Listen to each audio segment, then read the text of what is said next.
Assalamualaikum warahmatullahi wabarakatuh. Bapak Ibu, selamat datang di channel YouTube saya.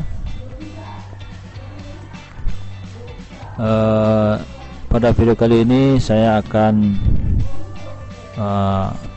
menjelaskan ya tentang tipe-tipe soal yang ada pada tes TKDA ataupun TPDA sertifikasi dosen.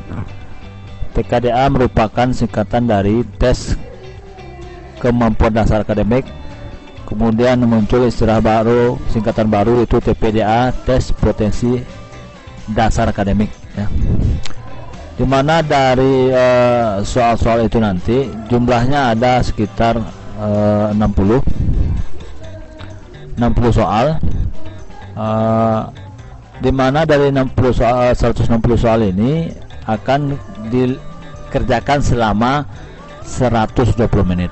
Nah, dari 160 soal ini dibagi menjadi 7 bagian. Nah, ya, 7 bagian. Dari 7 bagian ini merupakan pembagian dari 3 kategori. Kategori pertama itu verbal, dan verbal itu dibagi lagi menjadi 3, itu analogi. Jumlah soal 20, waktu 8 menit. Kemudian logika reasoning itu 20 soal, waktu 13 menit. Analitika reasoning juga 20 menit. Aritmetik ya, di bagian kategori numerikal itu 16 menit. Deret angka atau number series itu 11 menit.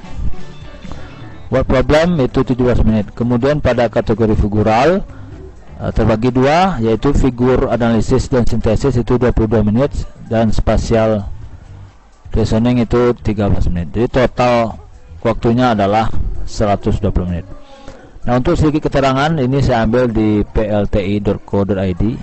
Verbal itu merupakan kemampuan memahami, berpikir, dan menganalisis informasi dengan menggunakan bahasa. Numerikal yaitu kemampuan berpikir dan menganalisis dengan menggunakan konsep kuantitatif ataupun konsep berhitung. Yang ketiga itu figural ya, kemampuan berpikir dan menganalisis dengan menggunakan verbal ya. Di kategori verbal di bagian analogi itu contoh soalnya sekira seperti ini nih ya. Nah, kita mencari hubungan kata. Jika sedih disandingkan dengan menangis, maka air disandingkan dengan apa? Nah, ya, kira-kira seperti ini. Dan logika reasoning, dia pemikiran logis. Nah, contoh soalnya ada ini 2 kalimat, semua artis pandai bernyanyi. Kemudian kalimat kedua, beberapa produser adalah artis. Nah, berdasarkan 2 pernyataan di atas, maka kesimpulan yang paling benar adalah bagaimana? Ya, apakah A, B, C, D atau E? Pada bagian pemikiran analisis ya, analytical reasoning. Nah, ini ada contoh soal. 5 orang remaja membandingkan tinggi badan mereka. Remaja kedua memiliki badan lebih tinggi daripada remaja ketiga, tetapi lebih rendah daripada remaja keempat, dan seterusnya. Nah, jadi kita bandingkan, pertanyaannya remaja manakah yang memiliki badan terendah, atau bisa saja nanti pertanyaannya remaja manakah yang memiliki badan tertinggi, atau mungkin yang tengah. Nah, jadi itu bisa saja nanti menjadi pertanyaannya. Kategori kedua itu numerik ya, pada bagian aritmetik. Contohnya seperti ini. Kita salah satu contoh soalnya mencari kesimpulan ya. Kesimpulan dari angka-angka berikut ya. A sama dengan 37,5% dari 1000, dan B sama dengan 0,4 dari 1500. Maka kita disuruh nanti membandingkan apakah A lebih besar dari B, atau B lebih besar dari A, atau A sama dengan B, atau tidak ada kesimpulan ya, tidak ada informasi dari jawaban. Nah,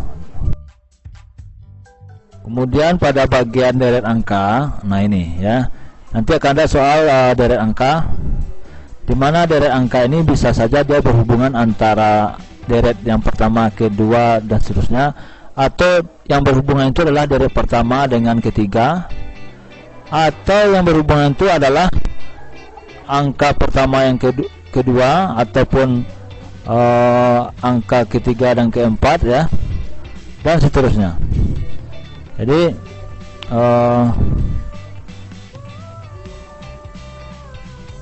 ini misalnya contoh ya, ini contoh 500 ini berapa gitu, berapa sesudah angka 500. Ini satu contohnya. Jadi tidak harus dia nanti berhubungan antara 1 2 3 4 5, itu bisa jadi nanti hubungannya 1 lompat ke 3, ataupun 1 berhubungan 2, 3 berhubungan 4 dan selanjutnya. Jadi tidak harus bentuk hubungannya itu sama semuanya.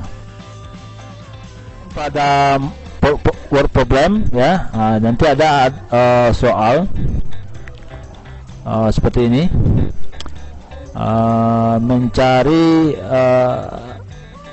berapa putaran ya. Ini salah satu contoh saja ya, dan banyak lagi bentuk-bentuk yang lain. Jadi biasanya berlari 20 putaran, hari ini ya hanya melakukan 40% putaran dari biasanya. Jadi seperti itu ya. Ini pada figur analisis dan sintesis kita mencari potongan ya, potongan dari bentuk-bentuk persegi dua ya, apakah nanti ada lingkaran, apakah ada segitiga, segi empat, atau bentuk-bentuk yang tidak beraturan ya. Jadi mulai dari bentuk yang sederhana sampai bentuk yang rumit. Nah, ini salah satu contoh dari soal figur analisis. Spatial reasoning itu pada umumnya itu soalnya berbentuk kubus ya, kubus. Nah, ada 3 sisi kubus yang diberikan gambar ya. Gambarnya bisa sembarangan aja nanti ya. Di sini ada segi 4 ya, warna hitam, kemudian ada tanda tambah, kemudian ini setengahnya warna hitam ya, irisan diagonal.